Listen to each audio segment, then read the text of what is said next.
So what's your Hare Krishna, questions? Yeah, not any particular question. I just wanted to chit chat with you.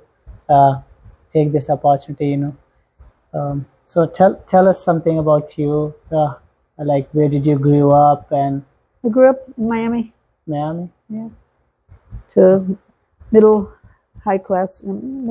upper middle class family, and had everything I wanted, but I didn't have what I really wanted.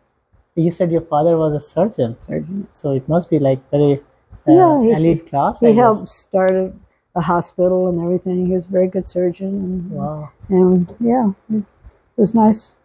So I'm sure you must be having a great luxurious life. I mean, it's your. Well, I had what I wanted, but Yeah. I didn't have Right. what I really wanted. And so when I decided to do Krishna consciousness, they were very upset. Oh, Really upset. why? Because they wanted me to be like them. Oh, They yeah. wanted me to play golf and to Sure. and to be in a sorority and to be rich and famous and everything. Yeah. But guess what? Did you go to school or anything? Yeah, I went to college for a year and a half, and then I decided I didn't want to do this anymore, and so I left. How many siblings are you? I have an older sister and a younger sister. They are both. One's favorable, and one, I mean, they both like me. We get along. We're getting together in a month to hang out together. But one married into a very rich family, I'm sure. and so she's, absorbed in her material life. And the other one was, she kind of like a Buddhist, and she does social work, and she's retired now, but she thought it was pretty cool that I became Hare Krishna. Yeah. So maybe you and her maybe get along sometime, right? Yeah. And you like share your philosophies. Yeah, she comes in here and meditates in the back, and I don't get into preaching to her, Right. but she understands where I'm headed, and I don't. She's impersonalist more or less, but I don't preach to her. Right. Yeah. But do you have some discussion sometime? Sometimes, yeah. And what I think is this Krishna consciousness and what Prabhupada has given us is like highest level of philosophy. And there's nothing beyond and more than that. There's nothing beyond that. Yeah. Otherwise, I would go there. Yeah, I'm sure. I'm not stupid. And then all these people, all the devotees are not stupid. They're intelligent people. Very intelligent. And if there was something better, we would do it. Yeah, exactly. But when I came here, I go, well, it answers everything, and it's the perfect thing to do, so... Wow. How did you come into contact with Prabhupada, and how did you? I left college because I ran into a devotee. I didn't know it was a devotee at a fiddlers convention, and it was like a camp out at college. Where is it? In Miami? It was in Georgia. And we went to South Carolina for this, like just a hippie type thing, music festival. I always like music. And one girl was chanting Hare Krishna, and I was chanting, "We are one, we are one." Everyone was chanting whatever their philosophy was. Sure. And that night when I went back to the college dorm, Krishna just said, "Pick up the phone and call your mother." And so I did. And I said, "I'm quitting school." You're quitting school? I was an honor student. Wow. I was an honor student. Wow. And I said, I need to find out who I am. And they said, "Come home." Sure. So I came home and got the only job I ever had in my life. For 2 weeks, I worked and got some money and got a van. They helped me. Parents say, what could they do? Sure. Yeah. But they were disappointed, because my other sisters had gone the same way. They had, Right. sorority, and they were doing it. And anyway, I guess there's always one black sheep in the family. So that was me. But I headed out west. But that's the best. I headed out west because in Boulder, Colorado, they had be-ins. This was 1969. And everyone would just be. It was like a new thing, yoga. It was a new yoga thing, and it was really like a spiritual hub out west. Miami was dead. The East Coast was dead. Everything was happening out there. Yeah. So I picked up a friend and drove out across the country, and we meditated on I don't know what, and fasted and thought we were doing yoga. We concocted our whole philosophy, but we were looking. Yeah. And I figured I was God. We were all God. We just forgot that, but I didn't know what God did all day. Yeah. God doesn't have to meditate all day. Right. And it has to be a simple. And I was an active person, so for me to sit down and meditate, didn't go with me. But I went along with it, and then I went out, and gas was 28 cents a gallon. So it was cheap back then? Yeah. And my father gave me a couple $100 so I wouldn't starve. And I drove out, and we got to Boulder, and I sat down in a park, and there was someone sitting there. I said, well, where's it happening? Where's all the spiritual things? What's going on, you know? And they said, oh, there's a lot of spiritual groups here, and there's one that go on the corner, and they sing, and they do chimes, and they have robes, and they have an ashram. And I go, oh, that sounds good. Yeah. Yeah, it sounds pretty good. And so who told you about that? just a guy sitting in the park. I just arrived. Random guy? I just talked to a guy, and all of a sudden the devotees came in the park. Wow. And they just started chanting. In Colorado? Yeah, in Boulder. And there's like 4 of them. One of them was Dina Bandhu, who I ended up marrying. And there were like four of them. They didn't have a car or anything. They just walked over near the campus, and they were having their lunch. And they said, do you want to... I said goodbye to that boy, and I went over. And my friend and I had a guitar. And so we chanted with them. I learned a couple of the words. Sure. And sang, and then they said, do you want something to eat? And we said, yeah. They didn't like the food. They didn't know how to cook at all. It was horrible. They had dal with big, red chilies, but they made them black in the chaunts, and then it was split pea dal. I don't know what it was. And then they didn't know how to make chapatis, so they would put the dough in the oven. Round balls, and they're hard as rocks. Something hard as rocks. Anyway, and then they told me a little of philosophy, and I said, it sounds pretty neat. And they said, go get a Bhagavad Gita at the bookstore. They didn't have any books and to sell. And so I went and got a Bhagavad Gita, and I went to a campground. They said, come back tonight. We have a program. And I said, okay. And I got a Bhagavad Gita, and I sat down, and I tried to read it, and it was like, first chapter, like all names. Zero. I didn't know. I said, this is too much. But they gave me one little book, Bhakti Yoga, Topmost Yoga. And I read that in a half hour, and I go, this is it? Yeah. This makes all the sense? Yes. I said, this is it. I went to the temple, and... so you totally got bought into it? Yeah. After reading that? Just reading that. Because it said, you're not God. You're a servant of God. Absolutely. Yeah. And I said, that makes a lot more sense. Yeah. And it said it was an active meditation. That was really good. Yeah. So then I could be active. Right. So everything was fitting in. So I went back to the temple, and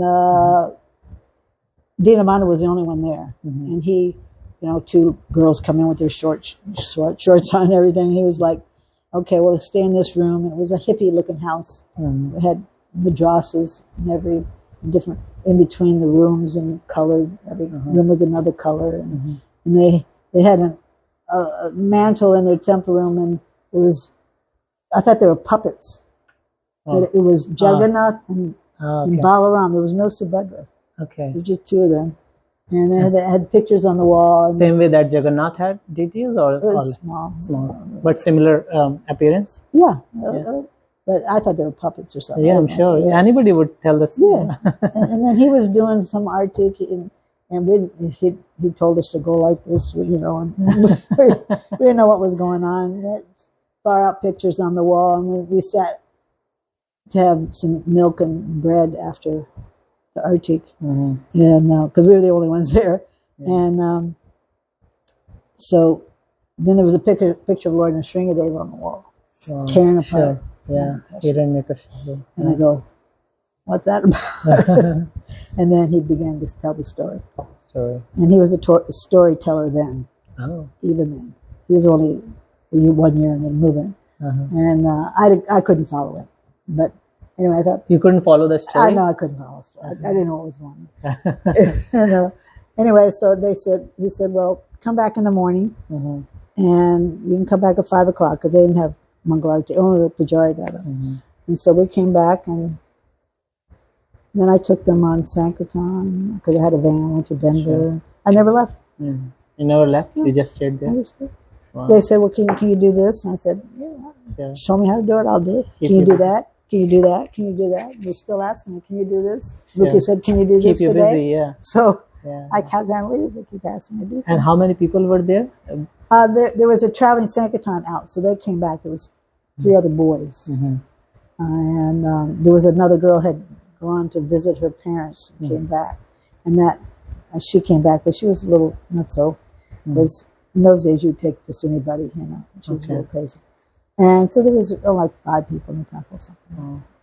But we went on Sankirtan, and I had to preach right away, and so you got the philosophy, probably soon.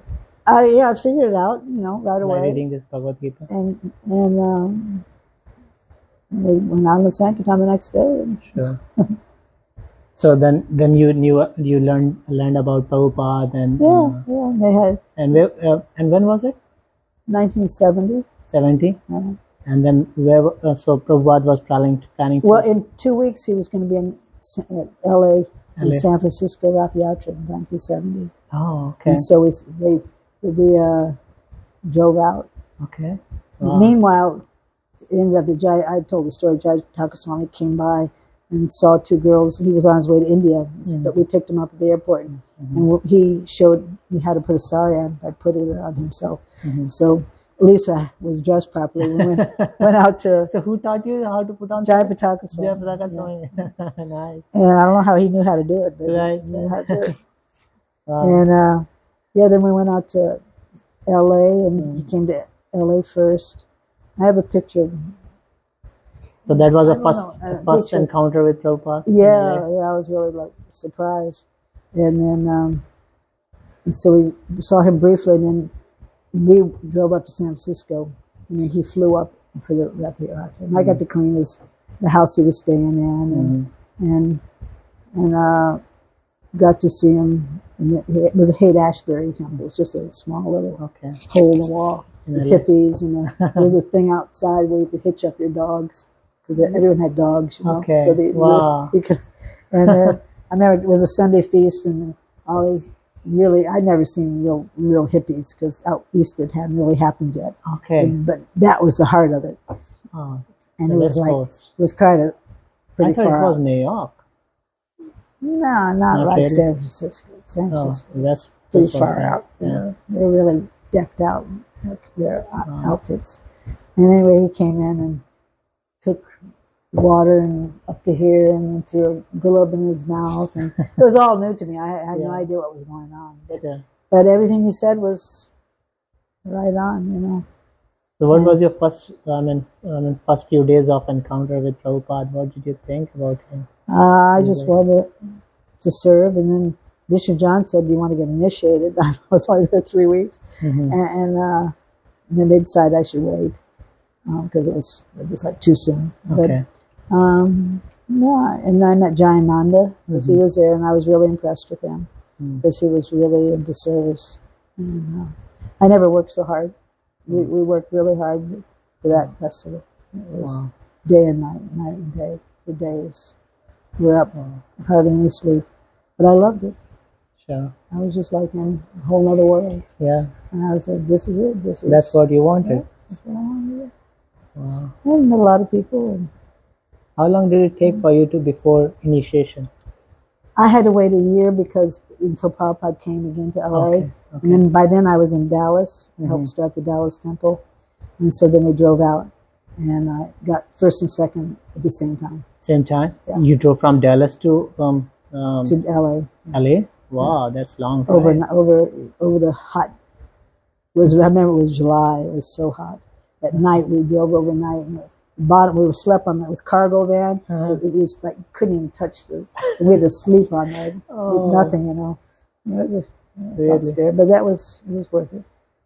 Yeah, got to see. But when you are in ecstasy, then you don't feel that pain and all that. The more austerity, the better. Yeah. Wow. It just increases the ecstasy. Yeah. And you are like hard worker. Looks like right from. I love to work hard, so I was very happy. Yeah. Wow. Got to go in the garden with him a couple of times. Heard him tell Krishna book stories and him laughing at his own story, you know, his own writing. I thought he was going to fall off the bench. He was laughing. That was when Krishna Balaram had gotten caught stealing yogurt. That story, and they passed urine on the floor when they got chastised. And Papa leaned way back, and I thought he was going to fall over. He was laughing so hard.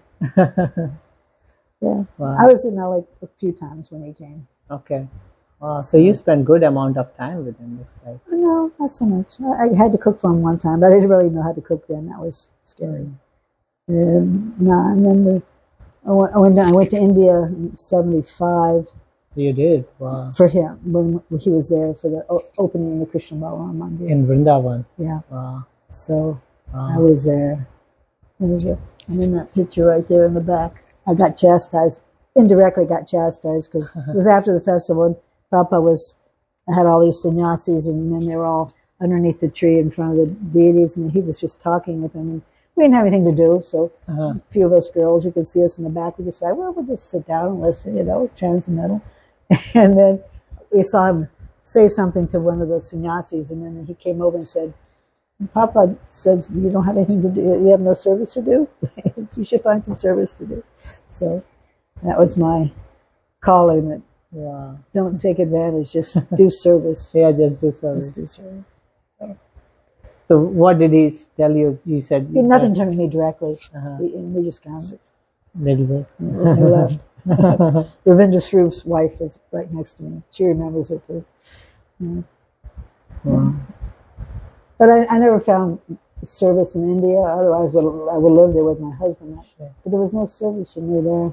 I remember one time Jagatrini, Borjan's wife, wanted a puppet theater. They were famous for their puppets. And it was in Vrindavan, in Gurukula, and she asked me if I would build one. So I asked Hamsarupa if I could borrow his saw. And as soon as I got out of saw, everyone was like, you can't do this kind of stuff. Women just don't do this. Everybody was probably scared. Would you be able to handle it or not? Yeah, I finished it, but I realized I didn't really have I wouldn't be comfortable there with the service. I went back with my daughter, and we tried to figure out a school for her there, but it was at a, what's the guru? Some guru has a school, Bindu or something, school for co-ed, and we went around. It was like, I don't think I want my daughter here. It was really strict. How many kids do you have? I just have one daughter. And where did you first meet your husband? Well, he was the one that was in the park when I first. Oh, he was one of that party. Yeah. In the Sankirtan party. Okay. Yeah, he was the first person I saw, pretty much. So you decided to get married, or Prabhupada decided? Well, after the Rath Yatra, then I went back, and we all went back, and then the head of LA, at that time, they would appoint somebody to marry somebody. And so they called me up. I heard that. They called me up and said, so-and-so doesn't have a wife, and it looks like you need to be married, so why don't you marry him, and we'll give you, you can get out there somehow and get married. And I really? saw the man, I remembered him, and I said, I don't think I'll make it with him. And so I wasn't very submissive. But about the same time, Dinabandhu, my husband, had just been sent to start the Dallas temple. Okay. And he was only there with one other couple. And so they thought he should be married because there was a couple and just him. So they happened to call me, and I said, all right. Okay, you take it. So you really I went to Dallas. Okay, so you knew him, but it's not like you never had any relation or anything, no? Wow. No, so it's totally like arranged marriage or something? Yeah, totally. Wow. I had to cook my own feast. And all I had was a piece of, cloth from the local 5 and 10 cent store, all yellow and no decorations. There was one the other girl that was there. She took a clove, you know what a clove is, and dipped it in tilak, and that was it. That's the decoration. And you had to cook for. I had to cook my own. And actually, we were cooking puris in oil. We didn't have ghee, and it was hot oil. And I put it back in the bottle. It was late at night, and I picked up the bottle. It broke. And it got this big. I had to go to the hospital. Really? I had to go to the hospital. On the wedding day? Yeah, on the wedding night, right before. Yeah. So I was like delirious practically. Really? Yeah. Wow. Anyway, yeah, those were the old days. But we helped start the Dallas Temple. That was a lot of fun. Had really nice. It was so much fun starting temples, and then help with the Houston Temple, and help with Santa Barbara Temple. And we went to Portland, Oregon, helped that temple. Right. And then after Prabhupada left, went to Miami, and then he went to South America, and I went to South America for a little while with my daughter, and I didn't really want to raise my kid down there. In South America. Yeah, they steal kids.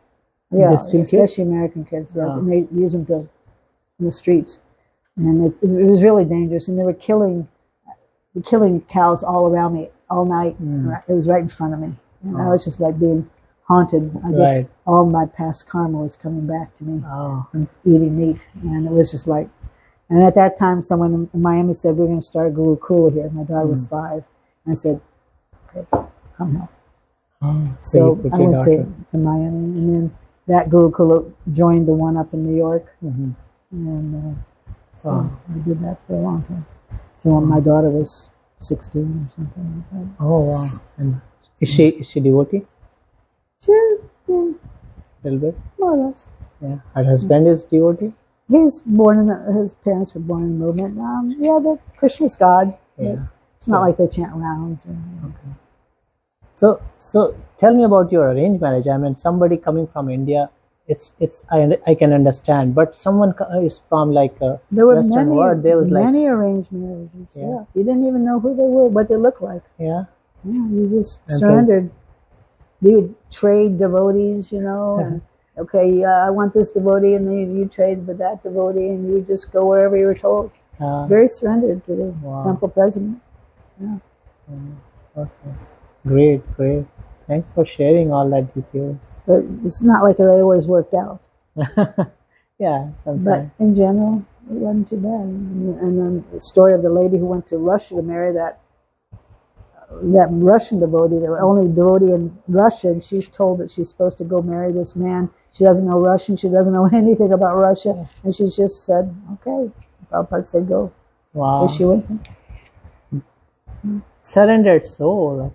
It's good. You're surrendering your life for someone. It was someone. good. You would just do what you were told. Yeah. You submissive, and then you realize that you are just a servant. Yeah. And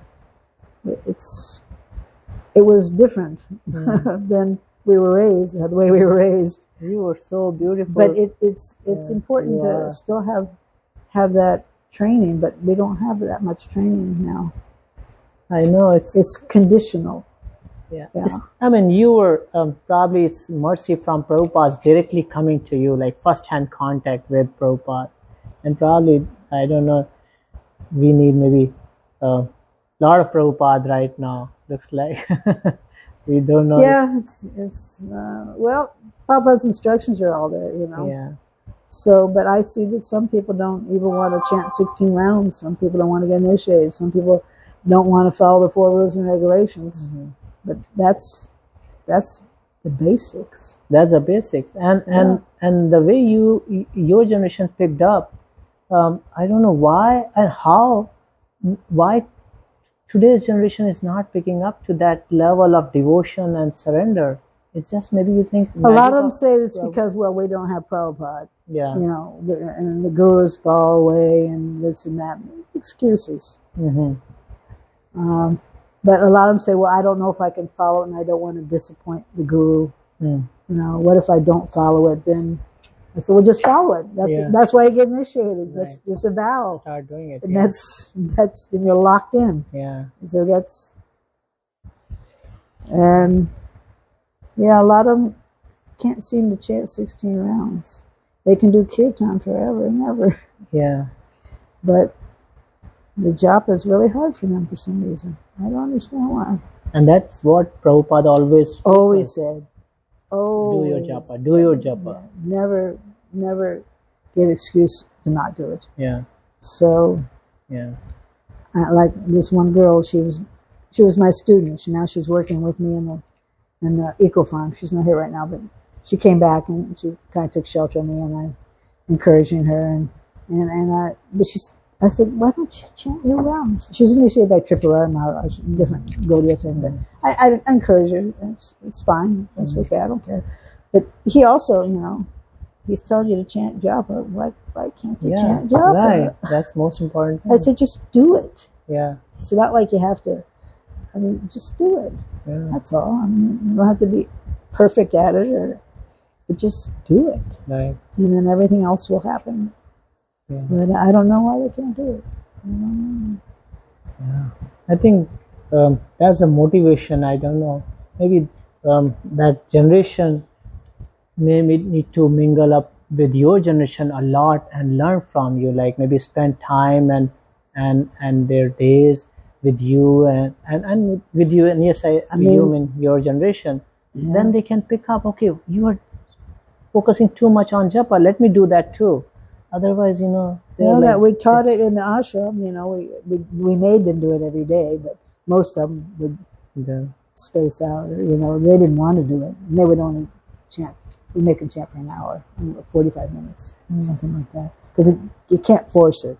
Right. But but if you don't do it, you're never going to get a taste for it. Right. Right. It's not like in the beginning it wasn't easy, but. Yeah. Prabhupada said to do it. And then after a while, you look forward. I get up extra early so I can chant. So I can still do my service, but I can have nice job and nothing bothering me. Yeah. So there is something to what Prabhupada tells you to do. Yeah. So when Prabhupada tells you probably different magic it's bringing, then it's the same human being, right? You were also, probably it was more difficult back then for you than now. Right now, those other generation, they are coming up, they kind of know, okay, what this movement is. It should be easier for them to pick up. If you were able to pick up, why the newer generation is not able to pick up that? That's very perplexing to me. I don't know. I have to ask them. I don't know. But they're attracted to the holy name. Yeah. Kirtan. Yes, absolutely. All that kind of stuff. But japa is the core thing. Yeah. That's when it's a personal time with Krishna. Right. That's when you really rub your heart and deal with your mind. You're very regulated. You do your yoga and everything. So the discipline. Japa takes a lot of discipline. Yes, exactly. And I don't know. They don't want to be disciplined, but to become a disciple, you have to be disciplined. Yeah. That's the main requirement. But if you don't want that restriction, then but you have to want to get out of this material world. You have to want to live the philosophy. You have to know the philosophy. A lot of them don't know the philosophy totally, I think. If you ask them to spontaneously give a class, might be a little hard for some of them. But what I think is lot of newer generation, they have more philosophy. They know more about philosophy than you had when you started into the movement. But for some reason, something miraculous happened that you people were able to pick up this flag and march with that flag even after Prabhupada. And that's because Prabhupada was a leader. He was pushing, and we wanted to please him. Right. We really wanted to please him. That's all we wanted to do. Because without him, I never heard of Krishna before in my life. Yeah, I'm sure. Never heard of it. Never heard of Krishna. Yeah. Never heard of it. Not surprising. I mean, that one little. I've got one little book on yoga, yoga and health, and it said it mentioned bhakti yoga, and it said it was yoga of love. Right. And I go, oh, I love everybody. I love everything. But I didn't know any idea what this was about. But his words, the way he said it, just Krishna was working through him, and he was able to snag us. Yeah. Luckily, otherwise I'd be dead by now. I'd be dead. I would have committed suicide a long time ago. This material world's a it's hellish out there. suffering. I mean, how could it go back to that? Yeah, it's suffering. Yeah, and in Krishna consciousness, one thing I see that it brings a lot of happiness and joy every moment. Yeah, but what else is better? What else what could are be you gonna better? do? Yeah, correct. What would I do out there? I don't know what I would do. That's a lot of fun. At the end, it brings a lot of anxiety and depression. I mean, you can temporarily enjoy, but then a lot of health issues, a lot of relationship issues, a lot of sort of things, and you will never be happy. No. And I see that it brings that value, and we know that it's happening. Still, people are like, maybe why not they are picking up? What's causing them not to jump into this river of joy? Yeah, the curtain of illusion. That's it. Yeah, Big curtain or thick curtain. yeah, But I think there's still people out there looking. yeah. And, it can be lifted. We have to figure out how to make the movement attractive and how to give it, how to also let Krishna speak through us. And preaching is definitely a challenge, but it's nectar. Yeah. And Yeah. What's your suggestion for somebody like me? Let's say, currently I'm doing it, but I'm also scared and worried about my future, in the sense I don't know when this Maya will attack me and grab me. So what should be your suggestion for somebody like? It's good to be scared. Prabhupada says good to be fearful of Maya. You think that you might fall down. Yeah. It's good. It's healthy. Because I see many of the devotees, my god sisters, god brothers, they weren't scared enough, and they got swept away for many years. Some came back, some didn't come back. One of my god brothers just left his body, and he lived here in Alachua. No one even knows who he is. Is a person who not a whole another person that I just realized he in years, but he just died. And he did so much service, but it can happen to anyone. So it's good to realize that yes, it can happen to anyone. Yeah. Other than being scared, what I should do, or someone like me should do? Just keep busy. Keep busy, yeah. Yeah, that's a mantra. Find something you like to do for Krishna and do it. Yes. Yeah. And then you'll go, that's okay. I don't need that. I'm here. I'm doing this. I think Krishna's happy with it. So you go bug someone else. Yeah. I mean, Maya does attack in all different ways, especially when your hormones go crazy, or like when ladies around their 50s and men when they're 60, usually 60 or 70. Beware. Yeah. Is it? You think that you are safe at that time? Yeah. Unless you have some good association, you can do some really stupid things. Oh, wow. Really stupid things. I've seen my god sisters do stupid things. Go back to college, get another husband, do this. At that age? Yeah, at that age, at 50. Wow. It's just Krishna's little trick, just... It's like when you think that, okay, now you are safe. Yeah, as soon as you think that. As soon as you think that. That's it. 50 or 60, you're just set up, ready. Krishna smash you. So But you need good association. That's one thing. Always. Keep yourself protected. Yeah. Good association. And yeah, just keep chanting. Just follow the rules and regulations. I mean, if you don't have any association, that can be really hard. Yeah. Because I mean, you always associate with somebody, so obviously you're going to associate with non-devotees, so you're going to get contaminated. And if you get too much, then somehow or other you get convinced. Yeah, corrupted. Yeah. I even know some God's sisters that have gone back to eating meat. I mean, how can that happen? Yeah. So yeah. Maya is too strong, I can see. She's very strong. And if you show any symptoms of being weak, she goes, there's a nice. Hold on to devotees. So I feel like sometimes I feel like this is kind of a war, and I'm like when there is a war, and if there's a weak warrior, he usually hides behind strong warrior, and that's how I usually do. Hide behind people like you. So okay, you fight first. Yeah, why not? Yeah, it's good to have mentors, and there's someone that you can call with, or if you feel like I think Maya's after me, can you help me? Yeah, sharing, feelings and thoughts. But you have to be willing to accept their help. Yeah, that's one complaint of gurus.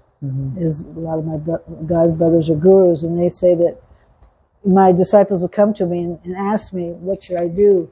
But only one is willing to accept what I'm saying.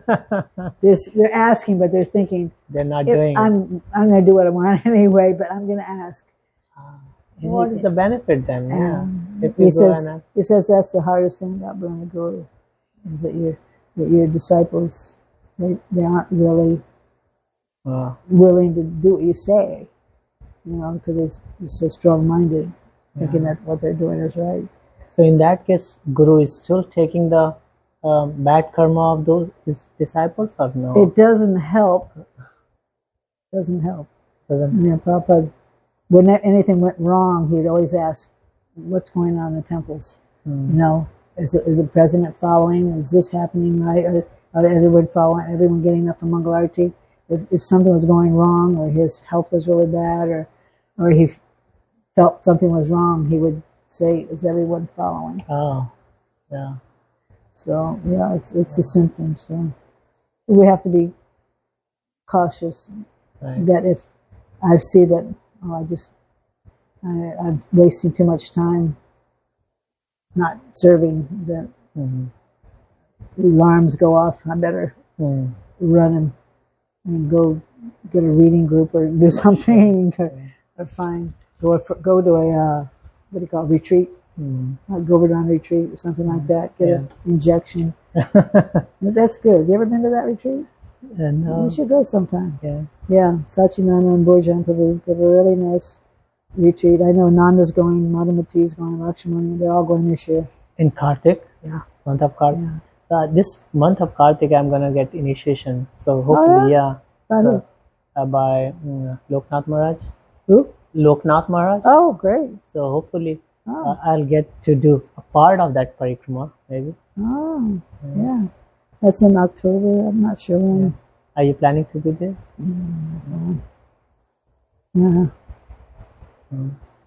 But yeah, I like that. What you said is keep yourself busy, and I see that you have put a lot of efforts in building this eco farm, and it's something to do. Must have been very helpful. And I'm just praying, Krishna, if you want me to keep doing it, I'll do it. But maybe you have some other idea. I'm open. I'm unattached. Send me somewhere else, do some other service. I'm fine with that. So I'm just waiting to hear the call. Sure. But I don't know how much energy I have, how much longer I have. So we'll just see what Krishna wants me to do. That's it. I think the hard work and the labor that you put, I think that's part of the secret of your energy, I think. Yeah, I mean, if you have a lot of energy, you got to put it to good use. Otherwise, it could turn to bad. Right, Could definitely be a bad thing. Yeah. So Krishna knows that I'm passionate, so I gotta do something all the time. I remember you said, you told once a story about when you were swimming in the river and your anklet got stuck in that fishing net or something. Yeah. Yeah, that must have been. Maya Jale. Yeah, that was quite a realization. It was in. We were swimming across the Jalangi to go to Bhaktivinoda Thakur's house. And there was Malati and maybe Vishaka and some other ladies. And it was the first year I went to India. But I bought these fancy anklets, but neatly snagged. Never wore them again. Threw them away. They all turned green. It wasn't really silver anyway. It was cheap stuff. But at least it tells that you were like quite sportive and be very active in the sports. Yeah. Krishna let me use that because I had to teach the girls I was playing basketball and soccer till I was 52, you know. So really, yeah. And so Krishna let me get that out. Get the energy. No, it's all right. That's enough. So when you're playing, let's say, soccer or something, how do you relate with the Krishna consciousness? We have to do something with the kids, with the girls, you know. Yeah, but if I found someone to play tennis, I'd play tennis now. Okay. I gave my daughter tennis rackets and granddaughters. Every once in a while we get out there. JR gets out there with some devotees. Mm-hmm. It's a time to be with devotees and get some exercise. Yeah. And I like sports. Yeah. So it's something to do. You know, I don't get into it. Right. You know, it's not my occupation, but just to let out your just a little bit of desire to do that kind of thing. Sure. It's harmless. Right. So we have senses that need to be engaged. So find something that isn't harmful, and you can do it. In a small degree. Not that I'm going to go out for competition. Yeah, absolutely. So I've heard that somewhere, or maybe read somewhere, that Prabhupada was not very much supportive of sports. Yeah. Swimming was he liked it he liked when people were swimming, have a good time. But competitive sports, no, he wasn't. Yeah, but the kids, he encouraged the kids to keep them busy. Yeah. They need exercise. They need to go out. Yeah. The Gurukul always made sure that they were playing ball and stuff. Yeah, because the body needs that kind of stuff. After you get older, then it's not so necessary. So. Nice. Well, nice talking with you. That was very good discussion. Anything you want to share? No, I just hope. I don't know where your kids are at, but they can be a source of happiness and distress. Yeah. I like that quote. You know, work not work in attachment, not attachment in work, but work in attachment. So that's how I take it my things, but be attached to do your best, and then after that, it's their destiny. Yeah, and I have to do my things. I make sure I do my duties well. Right. You can't compromise that. Yeah, because they see it also. Yeah, absolutely. Oh, they see that. Yeah, because my daughter, she has still a lot of respect for me, although she doesn't, chest 16 rounds or she eats onions and garlic or whatever, but she respects what I do because I do what I say, and I say what I do. Walk the talk. And, and so she at least, sees that strength, although she can't do it. But if I fell into Maya, I think she would get really upset. She would probably be very disappointed. I'm sure, yeah. They learn more from your action than what you say. You can be telling a lot of things, but they're gonna learn what you are doing. That's how. Yeah, they watch very carefully. Yeah, that's one thing about being a teacher. You're always microscope is always on what you're doing. So you have to make the match. You have to, which is good. Which is good. So they're depending on you to be a good devotee. They might not be a good devotee.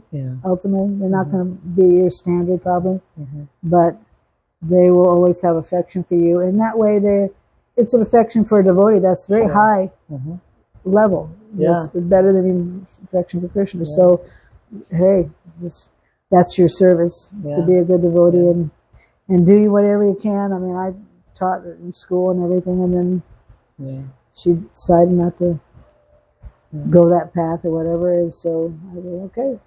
Yeah, it's But you always keep in touch. right. Yeah. Just like my parents, although it was really hard for them, but I always kept in touch. Yeah. And I would go home for Christmas. Yeah. And Get together. Yeah. And my father would always send me some money, and because that it's a relationship that's important. Yeah. And I wouldn't be able to live here if it wasn't for my father, because I'm living off his money. Otherwise, I'd have to have a job. Oh, really? So, I mean, he left my mother some money, she left me some money, which is in stock and whatever, but I get like $500 a month I live off of. But I couldn't live out there, you know. I'd have to get a job. Yeah. But so he's doing his service by being the good father. Yeah, and even though, and I made consciousness. sure that the relationship was good, so I would be okay. Yeah. Now, I wouldn't discuss philosophy with him or anything, but I was always very nice to them. Yeah. And after a while, they actually respected what I did.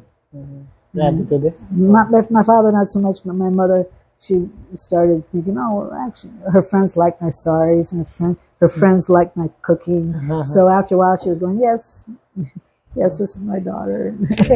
So she became a little proud. So, so just be a good father, a good, nice Krishna conscious father, and keep friends with them, even if they go away, still be friends with them. Yeah. At a point, you just have to be friends. Just to be friends, Doesn't matter, what do they do or what's their choice in their life. I still have to respect their choice, and then be friends, It's hard. It's hard. Sometimes it's hard. It's really hard. It can be a real heartbreaking experience, but I never got angry, and the more I said I didn't like something, the more they did it. So I would just swallow my words and just live with it. It's very hard, Yeah, you do a lot of prayer being a parent. Thank you.